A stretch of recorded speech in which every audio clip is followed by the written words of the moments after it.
शुष्क जमीन में कई फल वर्गीय फसल लगा के किसान कमाई करते हैं।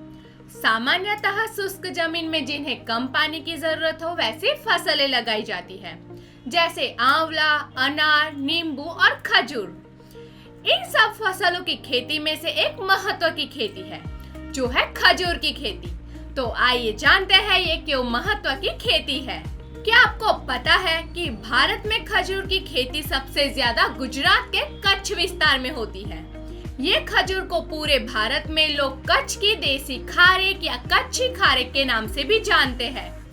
कच्छ में 18,825 हेक्टेयर जमीन पर 1,78,461 मैट्रिक टन का उत्पादन हुआ है। करीब 500 वर्ष से खजूर के 20 लाख पेड़ों पर 5,000 किसान खेती कर रहे हैं। कच्छ का कल्पवृक्ष माने जाने वाले कच्ची खजूर की व्यावसायिक खेती पूरे देश में प्रथम स्थान पर है।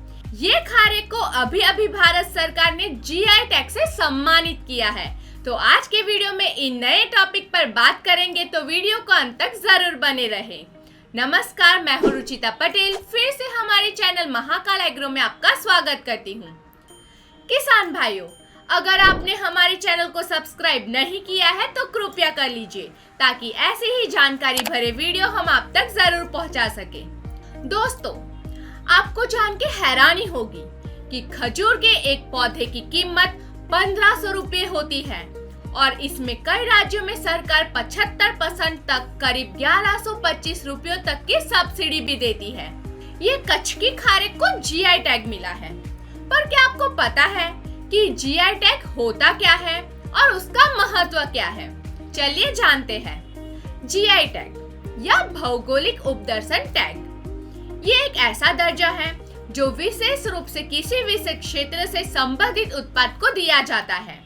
उस विशेष उत्पाद की गुणवत्ता और किसी भी अन्य विशेषताओं को उत्पाद की भौगोलिक उत्पत्ति के लिए जिम्मेदार ठहराया जाता है। ये जीआई टैग विश्व व्यापार संगठन के द्वारा दिया जाता है।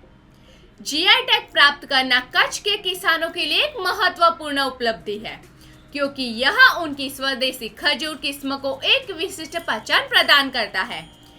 ये टैग न तो केवल किसी विशेष क्षेत्र से जुड़े उत्पादों की सुरक्षा और प्रचार करता है, बल्कि नाम के अनधिकृत उपयोग को भी रोकता है। जानकारी के मुताबिक कच्छ की खासियत बन चुके कच्ची खारेक को जीआई टैग मिल गया है। केसर आम के बाद गुजरात में कच्ची खारेक दूसरा फल है जिसे जीआई टैग दिया गया है।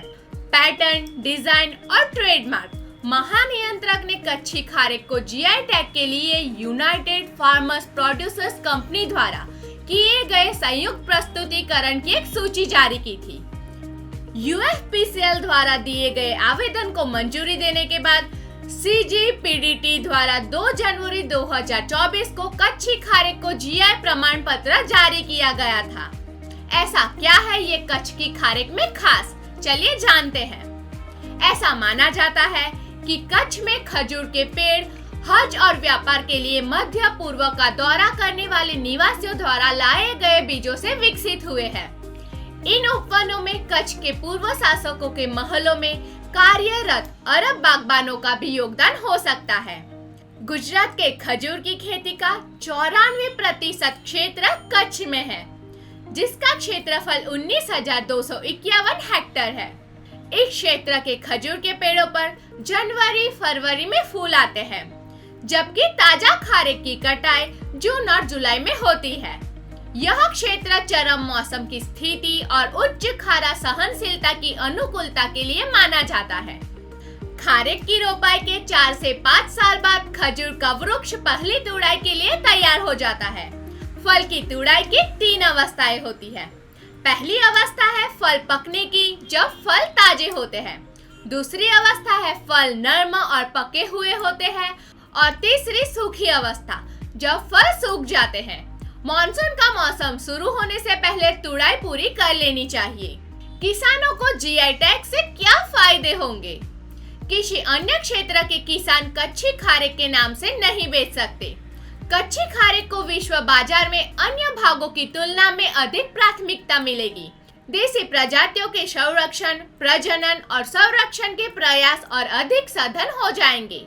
देसी खारिक की खेती करने वाले कच्छ के किसानों को आधिकारिक तौर पर पंजीकृत होने के बाद बाजार में जगह मिलेगी। ये थी कच्ची खारिक को मिले जीआई टैग की जानकारी। आशा करते हैं कि आपको इस वीडियो में दी गई जानकारी उपयोगी साबित होगी। आपको वीडियो पसंद आया हो तो लाइक और कमेंट जरूर करें। अगले वीडियो में नए विषय के साथ आपसे जल्द ही मुलाकात होगी। धन्यवाद। ऐसी सारी जानकारी पाने के लिए आप हमारे चैनल को लाइक और सब्सक्राइब करें और हमारा वीडियो सबसे पहले देखने के लिए बेल आइकन जरूर दबाएं।